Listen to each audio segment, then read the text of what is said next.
లైంగిక వేధింపులు ఫోక్సో కేసులో నిందితుడిగా ఉన్న ప్రముఖ కొరియోగ్రాఫర్ జానీ మాస్టర్ ను కాసేపట్లో కోర్టులో ప్రవేశపెట్టనున్నారు. నిన్న జానీ మాస్టర్ ను రాజేంద్ర నగర్ ఎస్ఓటీ పోలీసులు గోవాలో అదుపులోకి తీసుకున్నారు. అనంతరం గోవా స్థానిక కోర్టులో ప్రవేశపెట్టి పీటీ వారెంట్ తీసుకుని హైదరాబాద్ తీసుకువచ్చారు. వైద్య పరీక్ష తర్వాత న్యాయస్థానం ముందు హాజరుపరచనున్నారు.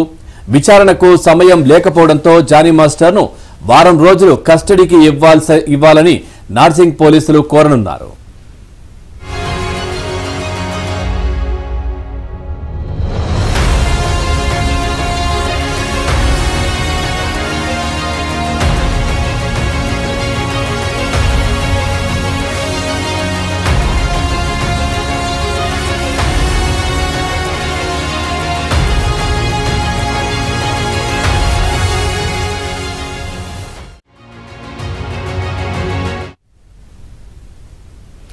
లైంగిక వేధింపులు పోక్సో కేసులో నిందితుడిగా ఉన్న ప్రముఖ కొరియోగ్రాఫర్ జానీ మాస్టర్ ను కాసేపట్లో కోర్టులో ప్రవేశపెట్టనున్నారు. నిన్న జానీ మాస్టర్ రాజేంద్ర నగర్ ఎస్ఓటీ పోలీసులు గోవాలో అదుపులోకి తీసుకున్నారు. అనంతరం గోవా స్థానిక కోర్టులో ప్రవేశపెట్టి పీటీ వారెంట్ తీసుకుని హైదరాబాద్ తీసుకువచ్చారు. వైద్య పరీక్షల తర్వాత న్యాయస్థానం ముందు హాజరుపరచనున్నారు. ఇక విచారణకు సమయం లేకపోవడంతో జానీ మాస్టర్ ను వారం రోజులు కస్టడీకి ఇవ్వాలని నార్సింగ్ పోలీసులు కోరనున్నట్టుగా తెలుస్తోంది. ఓవరాల్ గా ఈ అంశానికి సంబంధించి మరింత సమాచారాన్ని మా క్రైమ్ కరెస్పాండెంట్ ప్రవీణ్ అందిస్తారు. ప్రవీణ్, పూర్తి డీటెయిల్స్ ఏంటి? ఎంతసేపట్లో కోర్టులో హాజరుపరచనున్నారు జానీ మాస్టర్? లైంగిక వేధింపుల కేసులో ఇప్పటికే జానీ మాస్టర్ ను గోవాలో అరెస్ట్ చేసి ట్రాన్సిట్ వారెంట్ పైన హైదరాబాద్ కు తరలించడం జరిగింది. ప్రస్తుతం జానీ మాస్టర్ ను హైదరాబాద్ లో నార్సింగి పోలీసులు విచారణ కొనసాగిస్తున్నారు. మరికొద్ది సేపట్లో న్యాయస్థానం ముందు హాజరుపరిచేటువంటి అవకాశం అయితే కనపడుతుంది. అంటే 24 గంటల్లో న్యాయస్థానం ముందు హాజరుపరచాలి కాబట్టి నిన్న 11 గంటలకు అక్కడ ట్రాన్సిట్ వారెంట్ వేయడం జరిగింది. అక్కడి నుండి హైదరాబాద్ కు తరలించారు. మరికొద్ది సేపట్లో ఫస్ట్ అవర్ లోనే న్యాయస్థానం ముందు హాజరుపరిచేటువంటి అవకాశం అయితే కనపడుతుంది. రాజేంద్ర నగర్ డీసీపీ కార్యాలయంలో కానీ నార్సింగి పోలీస్ స్టేషన్ లో కానీ ఈ రెండు చోట్ల జానీ మాస్టర్ ను విచారిస్తున్నారనేటువంటి సమాచారం అందుతుంది. గోల్కొండ ఏరియా హాస్పిటల్లో వైద్య పరీక్షల అనంతరం నేరుగా న్యాయస్థానం ముందు హాజరుపరిచి రిమాండ్ కూడా తరలిస్తారు. ఎందుకంటే సమయం లేకపోవడంతో విచారణ జరపడానికి వారం రోజుల పాటు కస్టడీకి కోరేటువంటి అవకాశం అయితే కనపడుతుంది.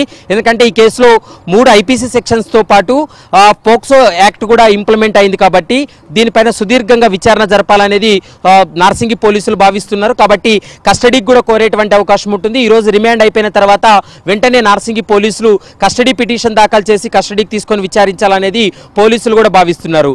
నిన్న గోవాలో అరెస్ట్ చేసిన తర్వాత అంటే గోవాలో ఒక లాడ్జ్ లో తలదాచుకొని ఉన్నాడు అనేటువంటి సమాచారంతో నార్సింగి పోలీసులతో పాటు ఎస్ఓటీ పోలీసులు గోవాకు వెళ్లి ఆపరేషన్ చేసి ఎట్టకేలకు జానీ మాస్టర్ కూడా అరెస్ట్ చేసినటువంటి పరిస్థితిని కూడా మనం చూసాం. రోడ్డు మార్గం గుండా హైదరాబాద్ కు తరలించి హైదరాబాద్ లో జానీ మాస్టర్ ను విచారణ జరిపి అతని స్టేట్మెంట్ రికార్డ్ చేశారు.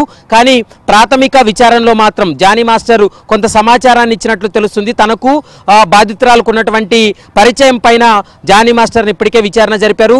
మరోవైపు బాధితురాలు ఇచ్చినటువంటి స్టేట్మెంట్ లో కూడా గత 6 సంవత్సరాలుగా ఏ విధంగా మానసికంగా శారీరకంగా జానీ మాస్టర్ ఇబ్బందులకు గురి చేశాడనేటువంటి అంశానికి సంబంధించి కూడా ఆమె స్టేట్మెంట్ ఇవ్వడం జరిగింది. ఆ స్టేట్మెంట్ ఆధారంగా చేసుకునే పోలీసుల దర్యాప్తు కొనసాగించారు. ముఖ్యంగా మైనర్ గా ఉన్నటువంటి సమయంలోనే జానీ మాస్టర్ లైంగిక వేధింపులకు పాల్పడ్డాడనేటువంటి చేయడంతో వాటికి సంబంధించినటువంటి కొన్ని ప్రాథమిక ఆధారాలు సేకరించినటువంటి నార్సింగి పోలీసులు పోక్సో యాక్ట్ కూడా పెట్టినటువంటి పరిస్థితిని కూడా మనం చూస్తున్నాం. కాబట్టి కస్టడీకి తీసుకొని విచారిస్తే ఈ కేసులో మరికొన్ని అంశాలు బయటపడతాయనేది నార్సింగి పోలీసులు అయితే భావిస్తున్నారు. మరికొద్ది సేపట్లోనే నార్సింగి పోలీసులు న్యాయస్థానం ముందు హాజరుపరిచిన తర్వాత రిమాండ్ కూడా తరలించేటువంటి అవకాశం అయితే కనపడుతుంది. ఈ కేసులో జానీ మాస్టర్ భార్య కూడా సంచలనమైనటువంటి ఆరోపణలు చేస్తుంది. ఇదంతా పొలిటికల్ మోటివ్ గానే జానీ మాస్టర్ నిరికించేటువంటి ప్రయత్నం చేశారు. తాను 6 సంవత్సరాల క్రితం అమ్మాయి పైన లైంగిక దాడి జరిగితే 6 సంవత్సరాల తర్వాత ఇప్పుడు పోలీస్ స్టేషన్ లో కంప్లైంట్ చేయడం వెనుక ఉన్నటువంటి అసలు ఉద్దేశం ఏంటనేది జానీ మాస్టర్ భార్య కూడా క్వశ్చన్ చేస్తూ ఉంది. ఇదంతా కూడా ఒక రాజకీయ పార్టీ వెనుకుండి పొలిటికల్ మోటివ్ తోటే జరుగుతున్నటువంటి కుట్ర అనేది ఆమె చెప్తున్నటువంటి వర్షన్. కానీ పోలీసులు కానీ బాధితురాలు చెప్తుంది 6 సంవత్సరాలుగా ఒకవేళ కంప్లైంట్ చేస్తే తనకు అవకాశాలు రాకుండా చూస్తాడని, ఇండస్ట్రీ నుంచి కూడా తనని వెలివేస్తారనేటువంటి ఒక భయాందోళనతో తాను ఇప్పటి వరకు కంప్లైంట్ చేయలేదు. గడిచినటువంటి 6 నెలలుగా తనకు మానసికంగా శారీరకంగా చాలా ఇబ్బందులకు గురి చేస్తున్నాడు కాబట్టి ఆ వేధింపులకు తట్టుకోలేక పోలీసులు ఆశ్రయించారనేటువంటి అంశాన్ని ఇప్పటికే నార్సింగ్ పోలీసులకు ఇచ్చినటువంటి స్టేట్మెంట్ తో పాటు మహిళా కమిషన్ కి ఇచ్చినటువంటి స్టేట్మెంట్ లో కూడా అదే అంశాన్ని కూడా అమ్మాయి ప్రస్తావన చేసినటువంటి పరిస్థితి. ప్రస్తుతం ఆమె దగ్గర ఉన్నటువంటి ఎవిడెన్స్ సిఆర్పిసి కింద ఇప్పటికే ఆమె యొక్క స్టేట్మెంట్ రికార్డ్ చేయడం 162 కింద ఆమె స్టేట్మెంట్ రికార్డ్ చేసి ఎవిడెన్స్ అన్నింటినీ కూడా నార్సింగి పోలీసులు కలెక్ట్ చేశారు కాబట్టి పూర్తి స్థాయిలో విచారణ జరిపారు.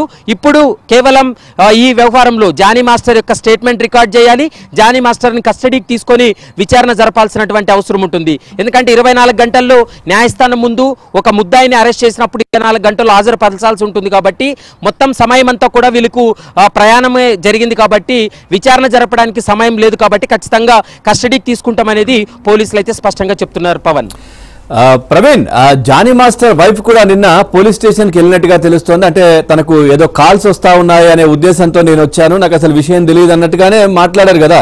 ఏంటి అసలు ఏం చెప్తోంది తను? అయితే ఇప్పటి వరకు జానీ మాస్టర్ వారి భార్య కూడా ఆమె నిన్న పోలీస్ స్టేషన్కి రావడం జరిగింది. పోలీస్ స్టేషన్కి వచ్చినటువంటి సమయంలో కూడా ఆమె కొంత మీడియా పైన చిందులు దొక్కినటువంటి సందర్భం కనపడుతుంది. తనకు ఒక ఫేక్ కాల్ వచ్చిందని ఆ ఫేక్ కాల్కి సంబంధించి సమాచారం తెలుసుకోవడానికే నేను నార్సింగి పోలీస్ స్టేషన్కి వచ్చానంటూ కూడా మీడియాతో మాట్లాడినటువంటి సందర్భం ఉంది. మరోవైపు జానీ మాస్టర్ భార్య పైన కూడా ఆరోపణలు అభియోగాలు రావడం జరిగింది. తాను కూడా బాధితురాలను బెదిరింపులకు దిగడం, తర్వాత దాడి చేసినటువంటి సందర్భం ఉందంటూ కూడా బాధితురాలు ఇచ్చినటువంటి కంప్లైంట్ లో ఉంది. కాబట్టి మరి ఈ వ్యవహారంలో కేవలం జానీ మాస్టర్ ఒక్కరిపైనే రిమాండ్ చేస్తారా? ఒకవేళ ఈ కేసులో ఆమె ప్రమేయం ఉన్నట్లయితే ఈ కేసులో ఆమెను కూడా ఏటుగా చేర్చేటువంటి అవకాశం ఉందా అనేది మాత్రం మనం చూడాల్సినటువంటి అవసరం ఉంటుంది. ప్రస్తుతం ఈ కేసులో మాత్రం జానీ మాస్టర్ భార్య అయితే మాత్రం నిన్న మాట్లాడినటువంటి సందర్భాన్ని చూస్తే కేవలం పొలిటికల్ మోటివ్ తోటే తన భర్తను ఇరికించేటువంటి ప్రయత్నం చేశారు కాబట్టి దీని వెనక అంతా రాజకీయ ప్రమేయం ఉందనేది ఆమె ఆరోపిస్తున్నటువంటి పరిస్థితి. కానీ బాధితురాలు మాత్రం గత 6 సంవత్సరాలుగా వేధింపులకు గురి అవుతున్నాను, 6 సంవత్సరాలుగా ఇబ్బందులకు గురవుతున్నాను, ఇప్పుడు ఆ వేధింపులకు తట్టుకోలేకే ఇప్పుడు పోలీసుల దృష్టికి తీసుకెళ్లాను, పోలీసులు ఆశ్రయించాను అనేది బాధితురాలు చెప్తుంది. మరి జానీ మాస్టర్ను విచారిస్తే అసలు వాస్తవాలు కూడా బయటపడేటువంటి అవకాశం ఉంటుంది. ఇప్పుడు బాధితురాలు ఎలాంటి ఆధారాలు ఇచ్చిందనేది ఇప్పుడు ప్రశ్నార్థకంగా మారింది. ఎందుకంటే 6 సంవత్సరాల క్రితం అమ్మాయి పైన లైంగిక దాడి జరిగిందని, 6 నెలల నుంచి కూడా మానసికంగా ఇబ్బందులకు గురి చేస్తున్నాడు అనేటువంటి అంశాన్ని స్పష్టంగా చెప్తున్నారు. కాబట్టి మరి చూడాలి ఆమె ఎలాంటి ఆధారాలు ఇచ్చాయి, ప్రస్తుతం ప్రాసిక్యూషన్ ముందు కూడా ఈ ఎవిడెన్స్ అన్నింటినీ కూడా ఏ విధంగా పోతున్నారు అనేది మాత్రం చూడాల్సినటువంటి అవసరం ఉంటుంది. ఇప్పుడు జానీ మాస్టర్ పై పెట్టినటువంటి కేసుల్లో మాత్రం దాదాపు 3 నెలల వరకు కూడా బెయిల్ వచ్చేటువంటి పరిస్థితి లేదు. ఎందుకంటే పోక్సో యాక్ట్ ఉంది, థ్రెటనింగ్ ఉంది, మరోవైపు చీటింగ్, ఇవన్నీ కూడా 10 సంవత్సరాల పైనే ఉండేటువంటి శిక్ష ఖరారయ్యేటువంటి సెక్షన్సే ఉన్నాయి. కాబట్టి 3 నెలల పాటు ఖచ్చితంగా బెయిల్ రాదనేటువంటి అంశాన్ని అయితే మాత్రం న్యాయ నిపుణులు చెప్తున్నారు. ఈ రోజు రిమాండ్కి తరలించిన తర్వాత జానీ మాస్టర్ను మరోసారి కస్టడీకి తీసుకొని విచారించేటువంటి అవకాశాలు కూడా కనపడుతున్నాయి. పవన్, ప్రవీణ్, అట్లాగే పొలిటికల్ గా అంటే రాజకీయంగా కూడా ఇబ్బంది పెట్టాల్సిన అవసరం ఏముంది? అంటే సమీప భవిష్యత్తులో ఈ మధ్య కాలంలో ఎన్నికలు కావచ్చు, ఏవి లేవు, అన్ని అయిపోయాయి. సో ఏంటి ఇదంతా కూడా కావాలనే వాళ్ళు కల్పిస్తున్నటువంటి అంశం అంటూ కూడా బయట నుంచి వస్తున్నటువంటి మాటలు ఏం చెప్తారు దానికి? ఎగ్జాక్ట్లీ, అంటే తను అంటే ఎన్నికల సమయం, ఏపీ ఎన్నికల సమయంలో, ఎన్నికల కంటే ముందు వైసీపీ పార్టీలో జానీ మాస్టర్ కీలక పాత్ర పోషించాడు. ఎన్నికల సమయంలో ఎన్నికలు సమీపిస్తున్నటువంటి తరుణంలో వైసీపీ పార్టీని వీడి జనసేనలో చేరడం జరిగింది. జనసేనలో పిఠాపురం కాన్స్టిట్యున్సీలో తను ఎక్కువగా ప్రచారం చేయడం జరిగింది. అయితే ఈ పరిస్థితుల్లోనే బాధితురాలు కంప్లైంట్ చేసిన తర్వాత ఒక రాజకీయ పార్టీ దాన్ని క్యాష్ చేసుకునేటువంటి ప్రయత్నం చేస్తుంది అనేది వాళ్ళు చెప్తున్నటువంటి మాట. కానీ ఇందులో బాధితురాలు చెప్తుంది 6 సంవత్సరాలుగా నేను వేధింపులకు గురయ్యాను, ఇందులో రాజకీయ ప్రమేయం కానీ ఎవరూ కూడా వెనుకుండి నడిపించింది కాదు, కేవలం తనకున్నటువంటి బాధ, ఆవేదన, తన ఇబ్బందుల గురించే ప్రస్తుతం పోలీస్ స్టేషన్లో కంప్లైంట్ చేశాననేది బాధితురాలు చెప్తున్నటువంటి మాట. నేను 3 గంటల పాటు ఇప్పటికే మహిళా కమిషన్ చైర్పర్సన్ ముందు స్టేట్మెంట్ ఇవ్వడం జరిగింది. దాదాపు 40 పేజీల ఫిర్యాదు లెటర్ను కూడా ఇప్పటికే మహిళా కమిషన్కు ఫిర్యాదు చేయడం జరిగింది. ఇవన్నిటిని పరిశీలించిన తర్వాత మహిళా కమిషన్ కూడా బాధితురాలకు భద్రత కల్పించాలంటూ కూడా తెలంగాణ పోలీసుకు ఆదేశాలు జారీ చేసినటువంటి పరిస్థితి కనపడుతుంది. ఎందుకంటే ఆమెకు థ్రెటన్ ఉంది, ఖచ్చితంగా ఆమె ఇబ్బందులకు గురి చేసే అవకాశం ఉంటుంది. కాబట్టి ఆమెకు భద్రత కల్పించాలంటూ కూడా మహిళా కమిషన్ తెలంగాణ పోలీస్ శాఖను కూడా కోరినటువంటి పరిస్థితి కూడా కనపడుతుంది. ప్రస్తుతం బాధితురాలు అయితే మాత్రం ఎవరికి అందుబాటులో లేదు, మీడియా ముందు మాట్లాడడానికి కూడా ఆమె నిరాకరిస్తుంది. కేవలం పోలీసుల ముందు స్టేట్మెంటు, మహిళా కమిషన్ స్టేట్మెంటు, ఈ 2 స్టేట్మెంట్లు కూడా ఇప్పటికే రికార్డ్ అయి ఉన్నాయి. కాబట్టి వాటిని ఆధారంగా చేసుకుని పోలీసులు కూడా పూర్తి స్థాయిలో దర్యాప్తు కొనసాగిస్తున్నారు. ఇది పొలిటికల్ మోటివా లేకుంటే బాధితురాలకు జరిగినటువంటి అన్యాయానికి సంబంధించి ఆమె కంప్లైంట్ చేయడంతో ఇదంతా కూడా వెలుగులోకి వచ్చిందా అనేది మాత్రం మనం చూడాలి. కానీ ప్రస్తుతానికైతే మాత్రం బాధితురాలు చెప్పినటువంటి అంశాలన్నిటికి సంబంధించి కూడా ఆమె ఆధారాలు ఇచ్చింది. ఆధారాలన్నింటినీ కూడా ముందు పెట్టి జానీ మాస్టర్ను కూడా విచారించే అవకాశం అయితే కనపడుతుంది పవన్. రైట్, అట్లాగే ప్రవీణ్ మీరు చెప్తున్నట్టుగా జానీ మాస్టర్ సతీమణి ఆమెను కూడా మళ్ళీ పిలిచి విచారించే అవకాశం ఉందంటారా? తనకు కూడా నోటీసులు ఇచ్చే అవకాశం ఉందా? ఎందుకంటే తను కూడా భౌతికంగా కూడా దాడి చేసింది, ఇబ్బందులకు గురి చేసింది అంటూ కూడా బాధితురాలు కంప్లైంట్ చేసింది కదా. ఎగ్జాక్ట్లీ. అయితే ఇప్పటి వరకు కేవలం జానీ మాస్టర్ వ్యవహారానికి సంబంధించిన పోలీసులు ఈ నిర్ణయం తీసుకోవడం జరిగింది. జానీ మాస్టర్ను A1 నిందితుడిగా చేరుస్తూ కూడా ప్రధాన నిందితుడిగా చేరుస్తూ FIR నమోదు చేశారు. అతన్ని కూడా గోవాలో ఉండగా అరెస్ట్ చేయడం జరిగింది. కానీ ఒకవేళ జానీ మాస్టర్ భార్య ప్రమేయం ఉంది, ఆమె కూడా బాధితురాలను ఇబ్బందులకు గురి చేయడం కానీ దాడి చేయడం కానీ జరిగిందనే అంశానికి సంబంధించి ఎవిడెన్స్ ఉన్నట్లయితే ఈ కేసులో ఆమెను కూడా నిందితురాలుగా చేర్చేటువంటి అవకాశం ఉంటుంది. కానీ ప్రస్తుతానికి అయితే మాత్రం జానీ మాస్టర్ మాత్రమే అరెస్ట్ అయ్యాడు. జానీ మాస్టర్ను మాత్రమే విచారణ కొనసాగిస్తున్నారు.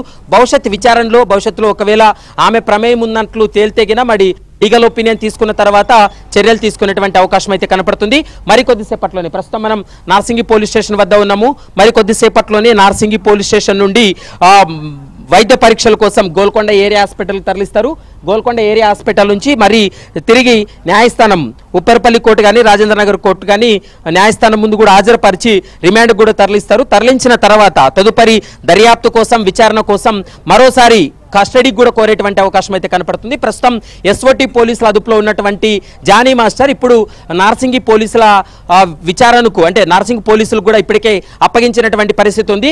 ప్రస్తుతం రిమాండ్ రిపోర్ట్ కూడా తయారు చేస్తున్నారు. మరికొద్ది సేపట్లో కూడా న్యాయస్థానం ముందు కూడా హాజరుపరిచేటువంటి అవకాశం అయితే కనపడుతుంది పవన్.